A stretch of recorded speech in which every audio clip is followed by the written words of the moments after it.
¿Qué tal, amigas y amigos? Qué gusto poder estar en contacto nuevamente con ustedes a través de este medio y bienvenidos a una sesión más de lecciones bíblicas. Y como se los dije la vez pasada, hoy estaremos concluyendo este curso porque la lección 19 y la lección 20 son muy pequeñitas. Les recuerdo, como en este momento, que va pasando una ambulancia por ahí. Si escuchamos una sirena, el sonido de algún teléfono o algo así, no nos distraemos porque no estoy en un estudio profesional, sino en la oficina de mi parroquia. También, bueno, las clases de alguna manera son limitadas por el tiempo que tenemos y porque especialmente estamos siguiendo el método de este libro que les comenté desde el inicio, que por cierto se agotó, no se volvió a publicar y la única forma de tener acceso a él es precisamente a través de estas lecciones bíblicas. Esta lección del día de hoy será la 19 y la 20. ¿Por qué? Porque las lecciones son sumamente pequeñas y por esta razón conviene terminarlas ya desde este momento. Sin embargo, para ustedes que han tenido interés en acercarse a la Biblia, ya está la posibilidad de comenzar a leer alguna parte de la Biblia, el libro de los Proverbios, si quieren leer algo que tenga que ver con la moral, con algunos consejos prácticos, quizás alguna carta del apóstol, con lo que ya hemos visto, el cantar de los cantares, si quieren ver una literatura hasta cierto punto amorosa, ustedes van decidiendo por dónde van iniciando. Y si quieren complementar estas lecciones de Biblia, hay muchísimo material. Basta que ustedes lleguen a una librería y pregunten, ¿hago un curso sobre Biblia, lecciones bíblicas sobre algún tema en particular? Y podrán hacerlo perfectamente bien. También una forma es este libro que escribí que se llama 365 días para acercarse a Dios, que va mezclando un poquito el contenido de los libros bíblicos con temas de arte, con temas de liturgia, con temas de la Semana Santa y otros elementos más. Así que está a su disposición este libro, como ya se los he mencionado antes, en los teléfonos de mi parroquia o en el WhatsApp también que funciona en estos teléfonos. Vamos a comenzar el día de hoy con lo siguiente. Recordamos que la lección pasada fue acerca de las cartas que escribió San Pablo. Y me parece un tema muy interesante el tema de la escritura. Desde que comenzamos a hablar de la Biblia, dijimos que qué maravilloso es comunicarnos como estamos en este momento, a través de la vía oral. Pero cuando no existían grabaciones como esta, porque llegará el momento en que desgraciadamente yo tenga, por ejemplo, que morir y ya no podré seguir hablando. Por lo tanto, mi comunicación oral con ustedes, verbal, se perderá para siempre. Afortunadamente existen los videos y aunque una persona fallezca, todo lo que quedó grabado afortunadamente se puede seguir escuchando, quién sabe a cuántas generaciones. Pero cuando no existían este tipo de grabaciones, ¿qué es lo que hacía que algo perdurara? Una idea, una enseñanza. Efectivamente, lo que hacía que perduraran las cosas era precisamente la escritura. Por eso, a partir de que surgió la escritura en Mesopotamia, por ejemplo, se empieza a hablar de la historia, es decir, lo que podemos conocer del pasado a través de lo escrito. Antes de que se inventara la escritura, es el tiempo de la prehistoria. Y qué maravilla que la gente que ha querido guardar algo importante para la posteridad o para darlo a conocer a los demás haya escrito. Y tenemos escritos de todo tipo. En las tablillas de arcilla de Mesopotamia encontramos cuentas, porque para que la gente no se le olvidara cuánto le debía una persona una cantidad importante ante un negocio, o encontramos también algunas alianzas entre pueblos, algunas leyes para que la gente no las olvidara, pero también algunos rituales como por ejemplo el libro de los muertos en Egipto, que era precisamente todo un ritual para el más allá, la momificación y muchas cosas más, pero también la Sagrada Escritura. El pueblo de Israel, inspirado por Dios, y algunos personajes dijeron, esto es tan maravilloso que Dios nos está inspirando a escribirlo para que llegue a otras generaciones. Por esta razón es maravillosa la Sagrada Escritura, y entre la Escritura están las cartas. Pablo, como escuchamos la vez pasada, le escribía a Tito o a Timoteo algunos consejos, le escribía a alguna comunidad para que enfrentaran algún problema, para que no permitieran este asunto como el del incesto y otras cosas más. Y escribe en distintas circunstancias, perseguido, escribe algunas cartas encarcelado, escribe algunas cartas lleno de agradecimiento, y no solamente San Pablo, aunque él escribió muchísimas cartas comparadas con las demás que se han encontrado de otros apóstoles, también otros apóstoles de Cristo escribieron inspirados por Dios. Por lo tanto, la lección de hoy 19 se llama Cartas Católicas o Universales, porque acuérdate que la palabra católico en griego significa universal. ¿Por qué se llaman así? Se llaman así porque no fueron dirigidas a una comunidad especial como las de San Pablo, sino a toda la cristiandad, y son 7 en total. Y comenzamos por la primera, Carta de Santiago, autor. Esta carta comienza con el encabezamiento de Santiago, siervo de Dios y del Señor Jesucristo. ¿Quién es este Santiago? Porque en el Nuevo Testamento aparecen varios con este nombre. Aparece en primer lugar Santiago, hijo de Zebedeo y hermano de Juan, Juan el Evangelista, discípulo de Jesús, a quien Herodes Agripa I hizo decapitar hacia el año 44. Este santo es el que se venera en Compostela precisamente. Aparece también otro Santiago, hijo de Alfeo, igualmente discípulo de Jesús, quien vuelve a aparecer más en el Nuevo Testamento. Y aparece también Santiago, hermano de Judas, Judas Tadeo, no el Iscariote. Y también, aparece finalmente Santiago, posiblemente el autor de esta carta, a quien Pablo lo llama Santiago, el hermano del Señor. A él se refiere también Mateo y Juan, y lo retrata como incrédulo durante el ministerio de Cristo, postura que muy pronto rechaza. Así, en Hechos, en esta cita, se le ve como creyente, lo mismo que en la primera carta de Corintios. A la salida de Pedro de Jerusalén, parece que este Santiago es el que tomó el liderazgo de la comunidad de aquel lugar y figura por última vez en Hechos. Bueno, cuando viene la persecución contra los cristianos, que inicia con el lapidamiento de Esteban, lo matan a pedradas, después empezarán dándose cuenta algunos líderes que a los judíos les gusta esto, y entonces Herodes manda decapitar a Santiago, y los demás seguidores de Cristo dicen a Pedro, vámonos, hay que dejar este lugar, y Pedro va a salir de Jerusalén para dirigirse a Antioquía. Pero aquella comunidad de Jerusalén necesitaba de un líder, y entonces es precisamente este Santiago, no otro de los apóstoles, sino este último Santiago, el que escribe esta epístola o carta. Y la tradición lo señala como martirizado en Jerusalén hacia el año 60. Punto B. El contenido doctrinal. El primer tema que aborda esta carta es el de la fe, para afirmar que la fe sin obras es cosa muerta, y que por consiguiente no justifica ni salva. Claro, pues ¿de qué sirve creer en las palabras de Jesucristo si no cumplimos lo que Él nos pide, ¿no? Eso sería simplemente creer de boca o de palabra, pero no, las obras también son importantes. Después se refiere también insistentemente a los pecados de la lengua, es decir, por ejemplo, las blasfemias, las difamaciones y todo lo que tenga que ver con la lengua. Fustiga a los malos ricos, y aquí hay que insistir esto, porque la riqueza no es mala cuando se sabe compartir.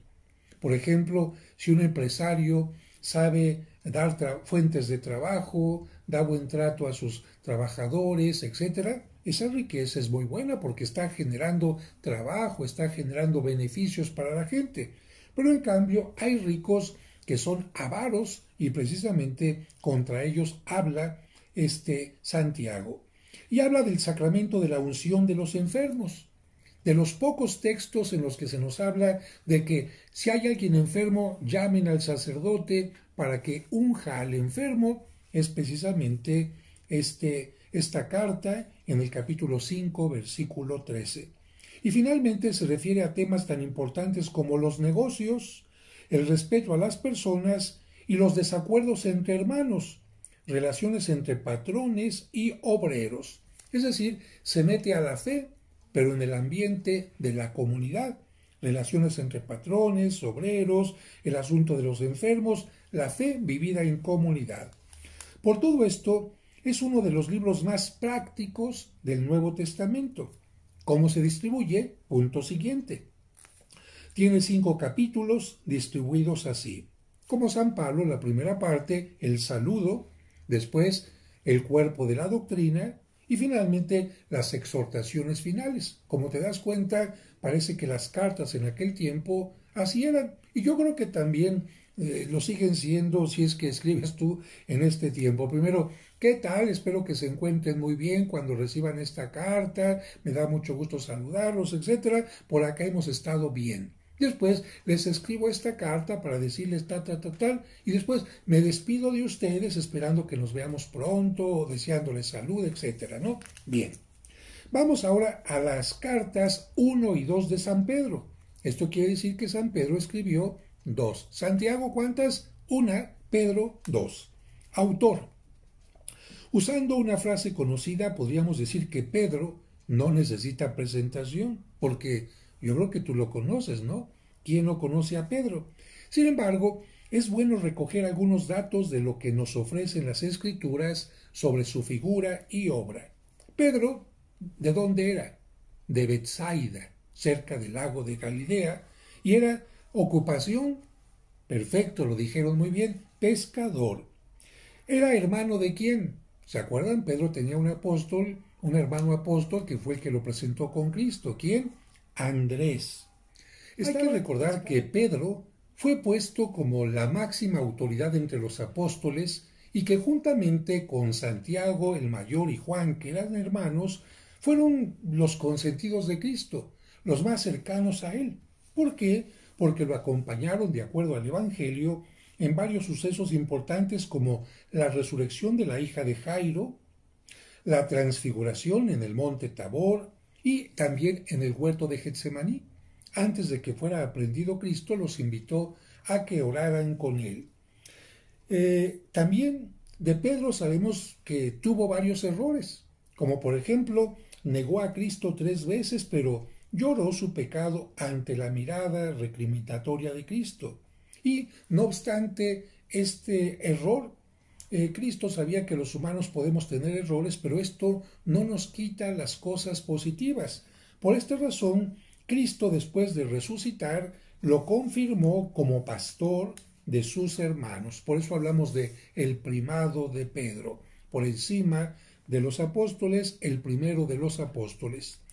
En los evangelios y en los hechos de los apóstoles hay muchos otros detalles interesantes que tú podrás buscar y que en este caso voy a omitir.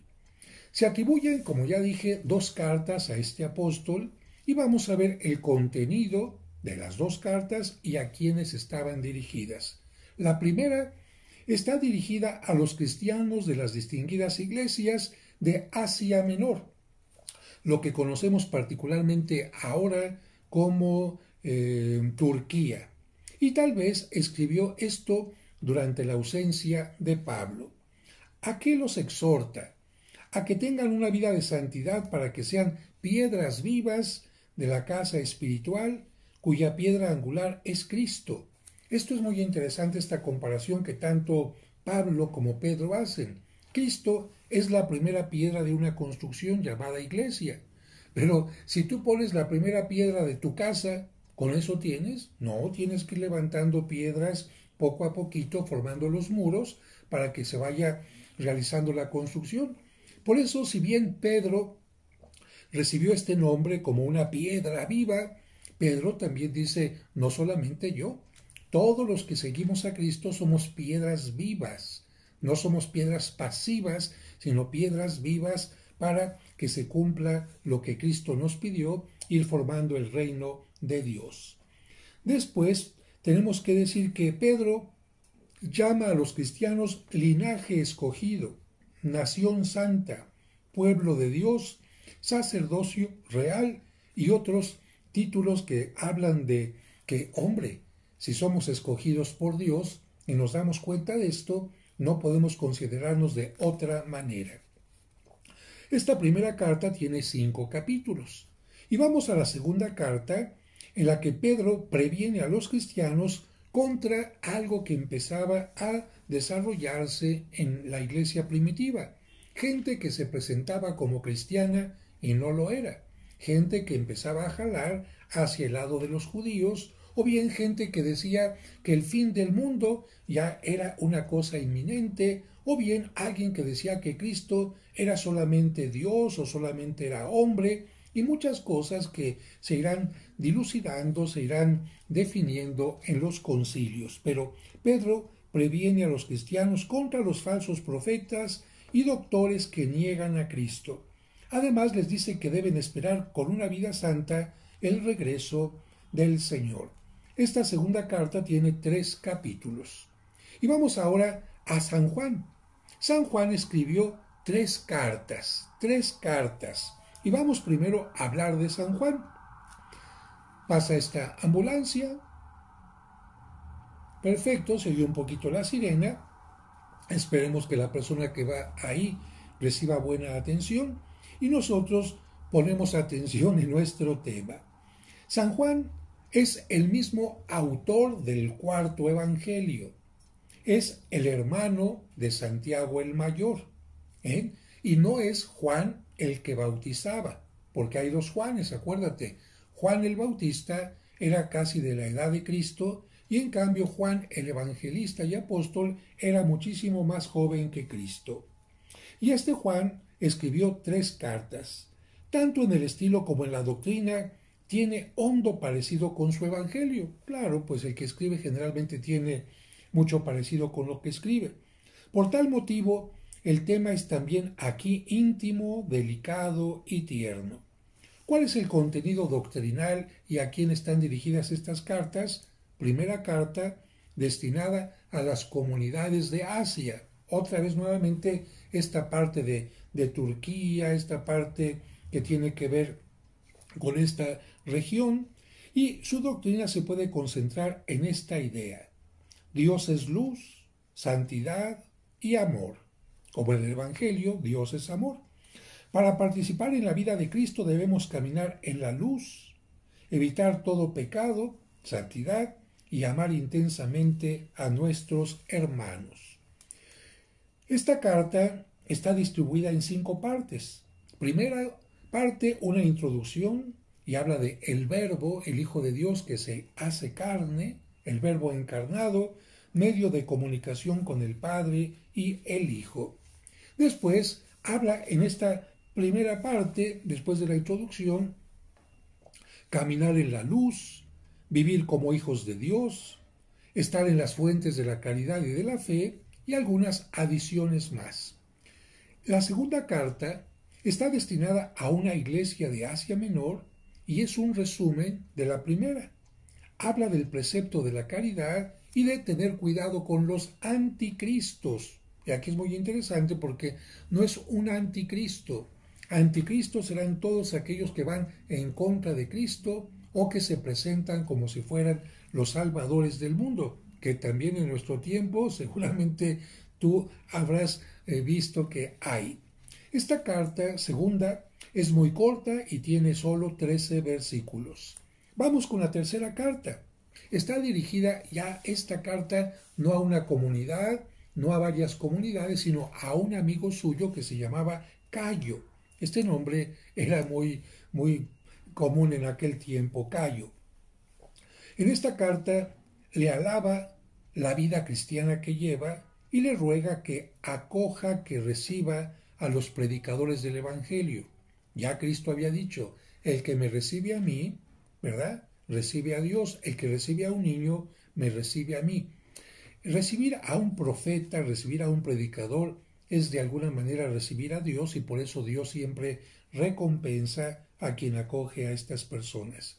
Esta tercera carta es también muy corta y tiene 15 versículos, por lo que puedes leer perfectamente estas tres cartas sin ningún problema si es que así lo deseas.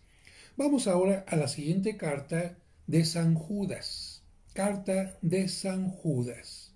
El autor, Judas, hermano de Santiago, escribió esta carta a las iglesias de Palestina, Siria y Mesopotamia. Aparece como creyente en Hechos 1.14 y escribe como siervo de Jesucristo. ¿Cuál es el contenido? Esta carta encierra una fuerte diatriba contra los falsos doctores que corrompen la integridad de la fe.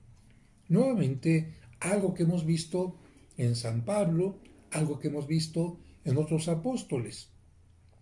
¿Qué significa la palabra doctor? Bueno, hay que recordar que la palabra doctor se deriva de la palabra docere, que significa el que enseña. De hecho, en nuestro tiempo, para que una persona pueda enseñar, considerarse profesional en una materia, el primer grado que se obtiene es bacalaureato o bachillerato, ¿va? Esto significa que una persona ya tiene ciertos conocimientos a nivel general. Pero para que esta persona tenga una licencia para enseñar, reconocido ya como llegó a un cierto nivel, viene la licenciatura. Se te da una licencia, así como se te da una licencia para que manejes, licencia para manejar, y por eso algunos hay que tener cuidado. Dicen, es que yo soy licenciado. ¿En qué? Pues aquí está mi licencia de manejar. Bueno, esa es otra cosa, ¿no? Se permitía que pudieran enseñar de determinados temas, pero el que sabe más de una materia en particular es alguien que ha llegado a obtener un doctorado. Por eso los doctores de la ley se supone que eran la gente que conocía al máximo la Sagrada Escritura, la palabra de Dios. Lástima que algunos sí la conocían, pero no la ponían en práctica. Por eso Cristo habla tan fuertemente y dice, hagan lo que ellos les digan, porque sí saben lo que hay que hacer, pero no sigan su ejemplo, porque eso es otra cosa. Y aquí habla de los falsos doctores, aquellos que se dicen, ay, es que yo puedo enseñar, uy, cuánta gente sigue en nuestro tiempo igual. A mí me llama mucho la atención estas personas que dicen, es que soy angelólogo y puedo decirle cómo se llama su angelito y puedo atraer a los ángeles a su casa. Y estos precisamente son falsos doctores de la ley. Incluso si les haces algún estudio, realmente a ver, ¿qué grado escolar tiene usted? Bueno, yo investigué sobre dos en particular y dos no habían terminado ni siquiera la secundaria. Bueno, yo creo que es cierto, hay mucha gente que puede tener un aprendizaje en la vida cotidiana, pero ciertamente también papelito habla, ¿verdad? Tener un conocimiento hecho este diplomado, esta licenciatura, puede hablar. Y por esto San Judas habla contra los falsos doctores que corrompen la fe, como los que te digo, los que te invitan a seguir a los ángeles, no en un sentido correcto, los que mezclan los ángeles con horóscopos, con el tarot, etcétera, cuidado. Los seguidores de Cristo, dice Judas, tienen que estar prevenidos y conservar firmemente la fe en la que está la verdadera vida para que dé frutos de santidad. ¿Cómo se distribuye esta carta? Tiene 25 versículos que se pueden dividir así. ¿Cómo comienza? Ya lo saben, que ven, qué bien cómo van aprendiendo. Comienza con un saludo y después el motivo de la carta. Querida fulanita, te escribo para... Bueno, así escribían también los apóstoles. Después viene el contenido, los falsos doctores y castigo que les amenaza, sus blasfemias y perversidad. Después viene una recomendación, es decir, exhortación a los fieles y deberes de la caridad. Hay que ser caritativo, la caridad tiene que ir acompañando siempre al cristiano. Y después viene una doxología. ¿Qué significa la doxología?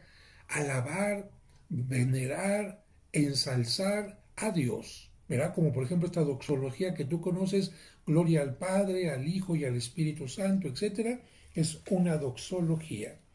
Vamos con el siguiente título, la lección número 20, que es sobre el último libro de la Biblia. ¿Cómo se llama este libro?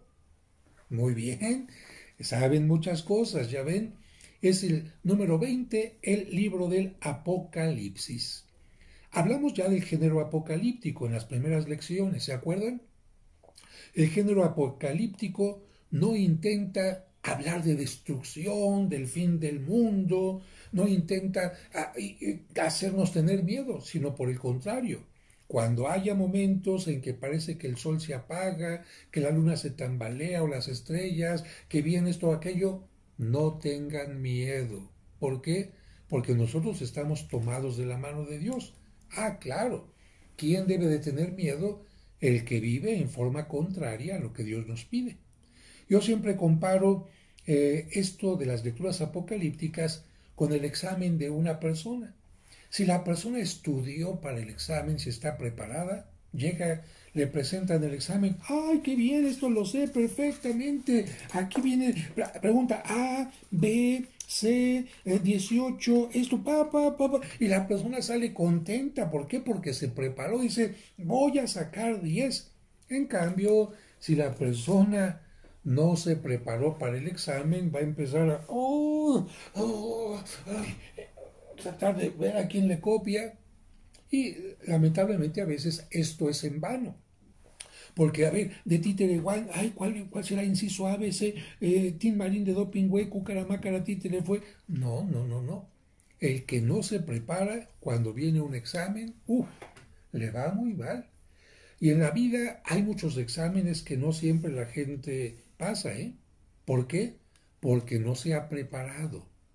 Y precisamente el libro del Apocalipsis nos diría, mira, todos estos libros anteriores te tendrían que haber servido para que seas una mejor persona, para que cumplas los mandamientos, para que te acerques a Dios, para que sepas pedir perdón, reconocer tus faltas, en fin. Ya si no le haces caso a todo lo anterior, entonces sí, ten miedo no solamente al juicio de Dios, sino tenle miedo a que tu esposa te deje, a que te corran de tu trabajo, a que te enfermes de algo grave porque ni siquiera cuidas tu salud. Por lo tanto, el Apocalipsis nos habla de circunstancias difíciles, de destrucción, para decir, en medio de la luz, de la oscuridad, que brilla la luz. Bueno, vamos con título y autor. Apocalipsis significa descubrimiento, destapamiento o, más claramente, revelación. Algo que no conocías se te va a revelar y que algo que permanece oculto. Este libro se atribuye a San Juan Evangelista, quien había escrito esta obra en el destierro. ¿Te acuerdas que San Juan es el único apóstol que no muere martirizado? La tradición nos dice que sí lo quisieron martirizar y, bueno, de hecho lo martirizaron, pero no murió metiéndolo en un caldero con agua muy caliente o algunos dicen que con aceite, esto hubiera sido más delicado, pero de alguna manera San Juan se libra de este martirio y entonces como no se les podría dar un segundo martirio de acuerdo a ciertas leyes, entonces lo envían al destierro, a una de tantas islas donde los ponían a picar piedra, como algunos papas los pusieron a picar piedra, a hacer trabajos de esclavos, y a San Juan lo mandan a esta isla de Patmos.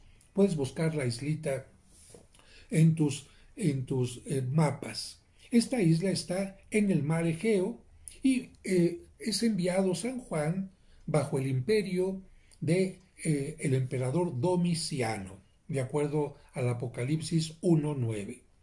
Y el Apocalipsis, como te he dicho, es el libro último del Nuevo Testamento y consecuentemente también de la Biblia. Contenido.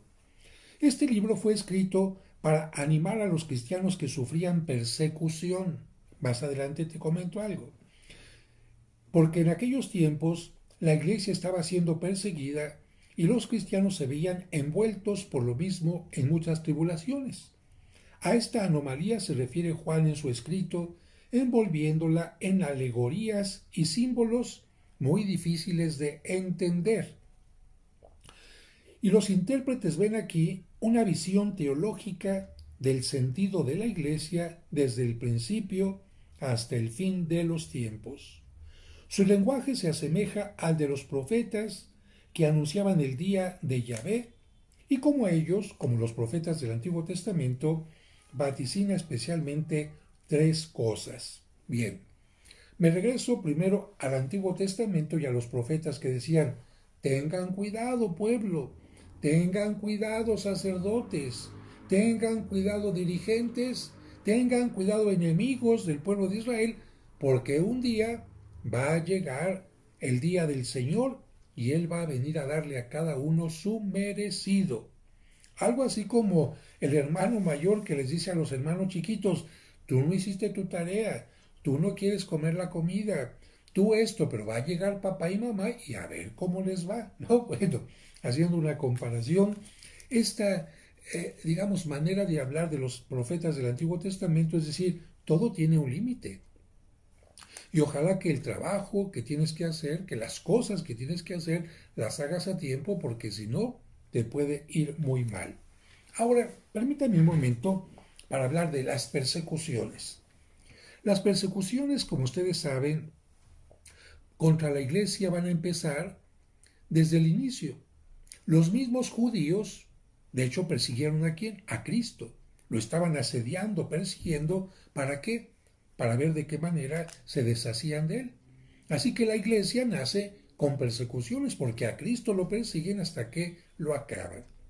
Una vez que muere Cristo, va a ir la persecución contra los seguidores de Cristo, para que no sigan, según los judíos, incitando al pueblo a que se rebele, a que dejen sus tradiciones, a que sigan al nuevo supuesto líder, así piensan ellos, y entonces van a ir primero, el primer mártir perseguido va a ser San Esteban, a quien van a matar a pedradas.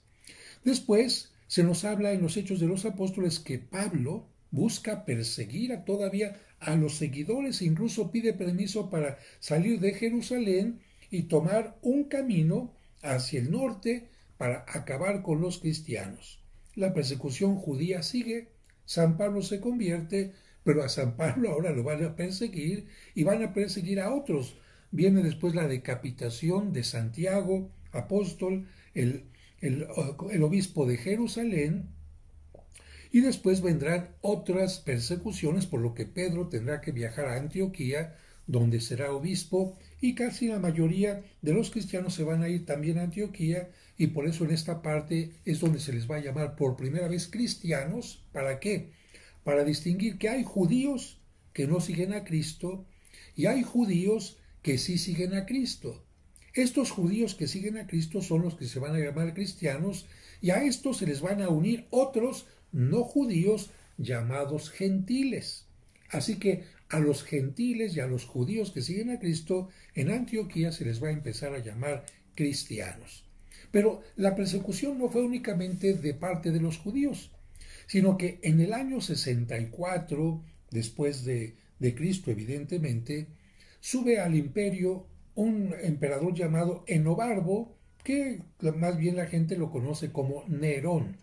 Un personaje terrible porque no solamente mandó matar a su madre, mandó matar a su hermano, mandó matar a muchos de sus colaboradores, y que lamentablemente quiso hacer una nueva Roma. Él tenía ínfulas, ganas de vivir en palacios con oro y todo, y el Senado romano le dijo que no era posible, perdón, porque no había recursos, los impuestos no alcanzaban, y Nerón, sabiendo que muchos de los edificios del centro de la ciudad, de los templos, eran de madera, fácilmente se podían quemar, y ya quemados, pues entonces ya ponemos en práctica mi plan.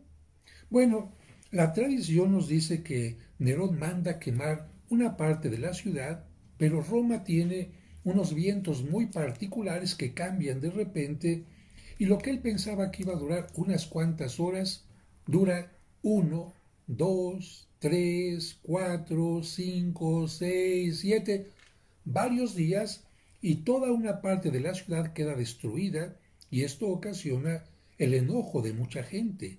Y la gente quiere de alguna manera linchar a Nerón. Todos sospechan de él y Nerón dice, no, no, no, no, no, mire, hay entre nosotros gente que ha venido del oriente y dicen que creen en un tal Cristo que ya va a venir y va a poner fin a este mundo y ellos, para que llegue pronto ese Cristo y ponga fin a este mundo, quemaron la ciudad.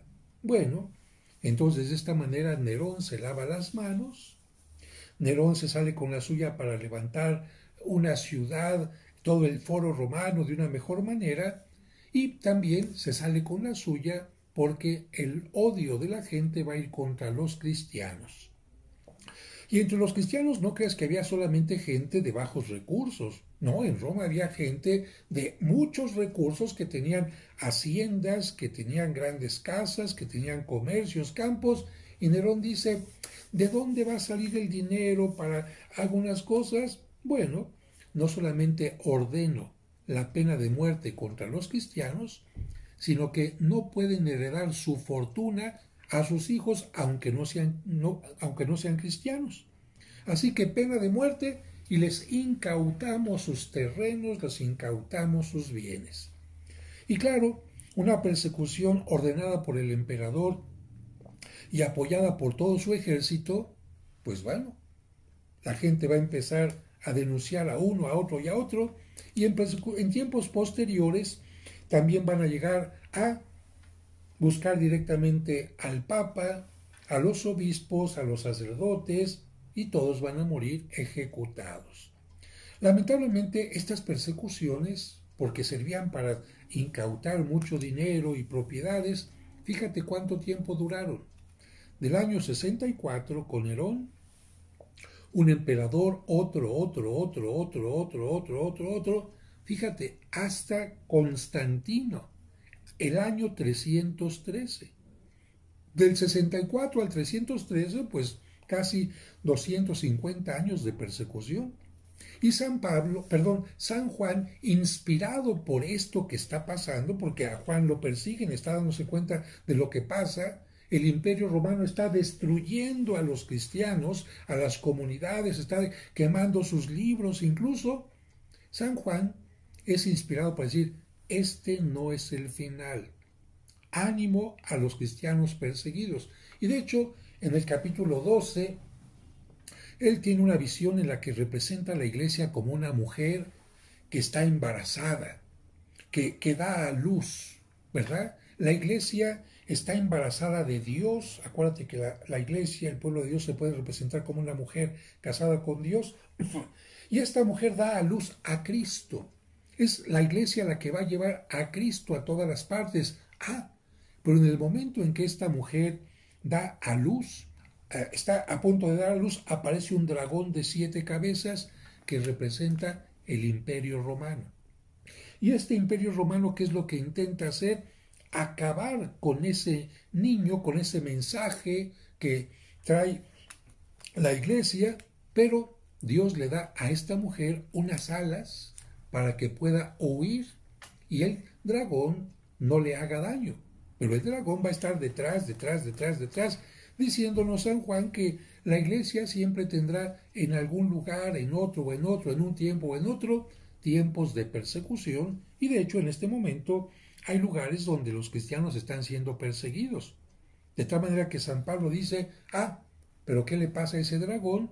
Llegará el momento en que Miguel y su ejército llega y... Es decir, es cierto, habrá persecuciones, pero ese no es el final. Por eso San Pablo escribe de esta manera, animando a los cristianos contra las persecuciones. Bien, entonces San Pablo va a vaticinar especialmente 3 cosas: persecuciones y grandes calamidades. Cuidado, ¿eh? Si eres una persona de bien, que quieres ayudar a los demás, que defiendes tu credo, etc., siempre va a haber alguien que te persiga. Después de vaticinar esto, habla de la derrota de los adversarios. Esto es muy importante. Y tercer punto, después de esto vendrá el advenimiento, la llegada de una era de paz y felicidad para los seguidores de Dios, quienes formarán un cielo nuevo y una tierra nueva. San Juan habla de una especie de Jerusalén. Acuérdate que también año 64 después de Cristo, Nerón.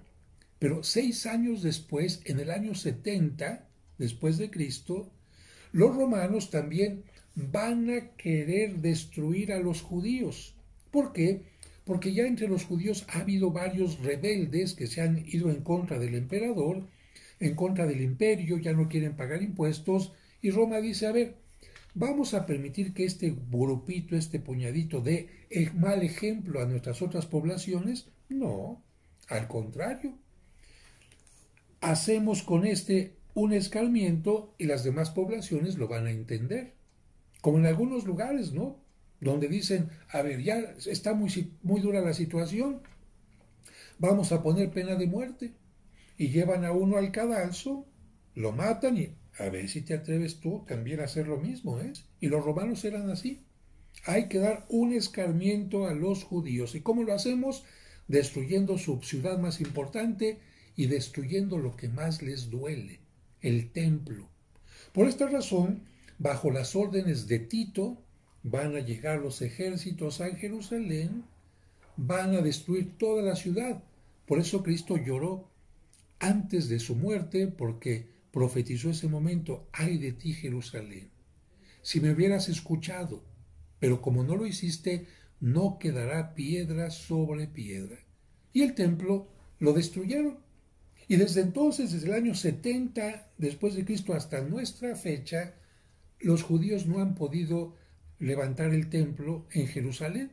¿Por qué? Porque, bueno, en aquel momento destruyeron la ciudad, los dispersaron, nadie fue a vivir ahí, después los romanos levantaron alguna pequeña ciudad en ese lugar y más adelante llegarían los musulmanes y levantaron exactamente un templo, una especie de mezquita, donde estaba el templo de Jerusalén, que es exactamente sobre la roca donde Abraham iba a sacrificar a su hijo Isaac. Así que bueno, imagínate, años 70 después de Cristo, viene la persecución y destrucción de Jerusalén, y esto hará que los cristianos digan, y sobre todo San Juan, no me preocupo yo por estas piedras, me preocupo en todo caso por las piedras vivas, por los humanos.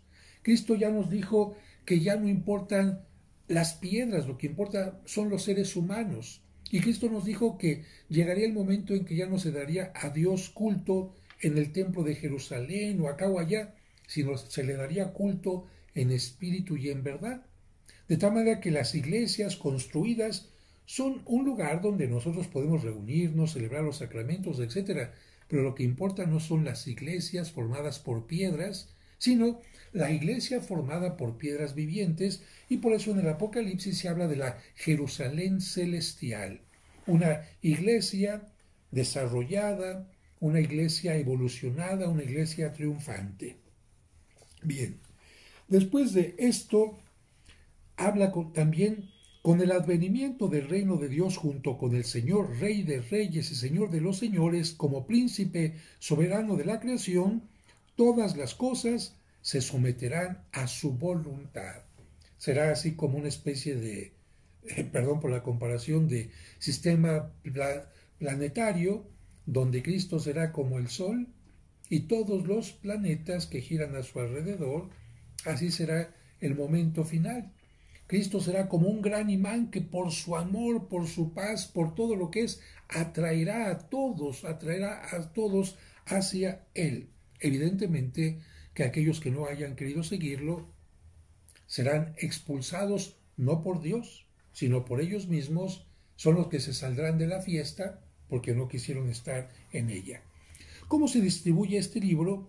Tiene 22 capítulos y tiene 4 partes con 44 visiones que tuvo San Juan. Te repito, 22 capítulos, 4 partes y 44 visiones que el autor tuvo. Y antes de ir a las visiones, quiero concluir con esto. Acuérdense que los géneros apocalípticos de la Biblia van a ser especialmente Daniel, Ezequiel y también San Juan en el Apocalipsis. Daniel y Ezequiel van a hablar como los enemigos, como la prostituta, como la Babilonia, etcétera, etcétera. San Juan va a hablar también de la Babilonia, de la ramera, de la prostituta, ¿inspirado en quién? En este libro de Daniel y Ezequiel se va a hablar también como una especie de fin del mundo, etcétera. Muchos signos. San Juan va a inspirarse en estos géneros literarios de estos dos profetas para hablar de visiones a través de signos. ¿Y por qué lo hace así? Para que no descubran los no cristianos el mensaje que les está enviando a los cristianos. Primera visión: Cristo y las 7 iglesias. Hay que recordar que en lo que conocemos ahora especialmente como Turquía es donde están estas iglesias que tú recordarás seguramente como Éfeso, Pérgamo, etcétera. Bueno, las 7 iglesias del Apocalipsis, que eran las comunidades más grandes de cristianos que existían. ¿Por qué? Porque ya dijimos que los cristianos tuvieron que huir hacia el norte. Y en estas iglesias había cosas que había que ponerles palomita, pero también Dios dice a través de San Juan: hey, cuidado tú con esto, ¿eh? Por eso son mensajes de corrección y de alabanza en algún momento. Primera visión: Cristo y las 7 iglesias. Segunda visión: aquí se presentará a Cristo bajo la figura de un cordero que es capaz de abrir un rollo que tiene muchos sellos. Se va a hablar de los santos como ancianos. Se va a hablar también de el lugar en la presencia de Dios como tronos y otro tipo de cosas. Segunda visión: Cristo y los juicios de la tierra. El trono en el cielo y el cordero. ¿Quién va a juzgar? El trono en el cielo y el cordero. Apertura de los 7 sellos. ¿Quién los va a abrir? Cristo. Toque de las 7 trompetas. Acuérdate que el número 7 es simbólico en la Biblia. Las bestias y la guerra. El mal, ¿verdad? Destrucción, etcétera. Pero ante esto el cristiano, ¿cómo? Firme, seguro, esperando al Señor. Y finalmente, derramamiento de las 7 copas. Otra vez el número 7. Tercera visión: Cristo y sus victorias. La caída de Babilonia la Grande. Fíjate, en tiempo de San Juan no existía ya la Babilonia de tiempo de Daniel y Ezequiel. Pero ¿de dónde toma San Juan la idea de hablar de Babilonia? De acá. ¿Pero de quién está hablando San Juan? ¿De Babilonia? No. Está hablando del Imperio Romano utilizando la figura de Babilonia. Después la aparición de Cristo. Después la derrota de la bestia, ¿no? La atadura de Satanás, ya vencimos al enemigo y ahora lo mantenemos derrotado y atado. Después se hablará de un milenio. El número 1000 significa en aquellos términos un tiempo necesario para algo, así como el 40, y finalmente el cielo nuevo y la tierra nueva, todo mejorado. Como alguien que se le quemó su casa, pero ahora ya tengo una casa nueva. Como alguien que lamentablemente se le quemó o se le destruyó por una tormenta, una granizada, su cultivo, pero ya tengo ahora el nuevo cultivo, la nueva cosecha, ¿no? De esta manera habla del triunfo de Dios. Y finalmente la cuarta visión: Cristo y su esposa. ¿Se acuerdan que en el Antiguo Testamento se hablaba Dios y su pueblo como una pareja? Bueno, aquí también San Juan utilizará esta manera de hablar: Cristo y su esposa. Y finalmente, exhortaciones finales y la bendición. Exhortaciones finales y la bendición. Estamos llegando al final de este libro y tiene una conclusión general de solamente 5 renglones que te voy a leer. Al llegar al final, podemos repetir las palabras que el apóstol San Pablo escribe a los romanos. Todo lo que fue escrito en el pasado se escribió para enseñanza nuestra, de modo que por la perseverancia y el consuelo de las Escrituras mantengamos la esperanza. Esto lo dice en el capítulo 15 a los Romanos, versículo 4. Bien, pues de esta manera doy gracias a Dios porque aun cuando de repente algún sonido de fuera, algún problema de garganta, de labio, en fin, de decir unas cotras porosas, unas cosas por otras, en fin, hemos llegado a el final de este curso, de estas lecciones bíblicas. Espero de verdad que les hayan ayudado, las pueden repasar, pero más que repasar las lecciones, hay que acercarnos ya a la Biblia. Ya no le tengas miedo, no la tengas de adorno nada más. Acuérdate que no hay que leerla de principio a final, sino que la puedes ir leyendo conforme tú lo vayas necesitando o conforme quieras profundizar. Y también les recuerdo que he escrito, o mejor dicho, he subido más videos referentes a la Biblia en mi canal de YouTube. Por ejemplo, quiénes eran los fariseos, quiénes eran los doctores de la ley, qué es el arca de la alianza, temas de este tipo que los pueden encontrar también en mi página de internet www.padrejose.mx. Ahí buscan las cosas referentes a la Biblia y seguramente que les van a ayudar. Yo seguiré también trabajando en muchas cosas que tengan que ver con la Biblia y también voy a seguir subiendo algunos libros apócrifos que a muchos de ustedes les gustan. Por favor, pónganle like al video, compártanlo con sus seres queridos y sobre todo seguimos en contacto. Suscríbanse a mi canal y hagan que otros también se suscriban para que estos esfuerzos que voy haciendo tengan todavía muchísimos más resultados. Gracias a Dios por su bendición y esta bendición que Él me da, las comparto con ustedes, la comparto con ustedes porque finalmente para eso estamos en el mundo, para bendecirnos unos a otros. Que Dios les bendiga.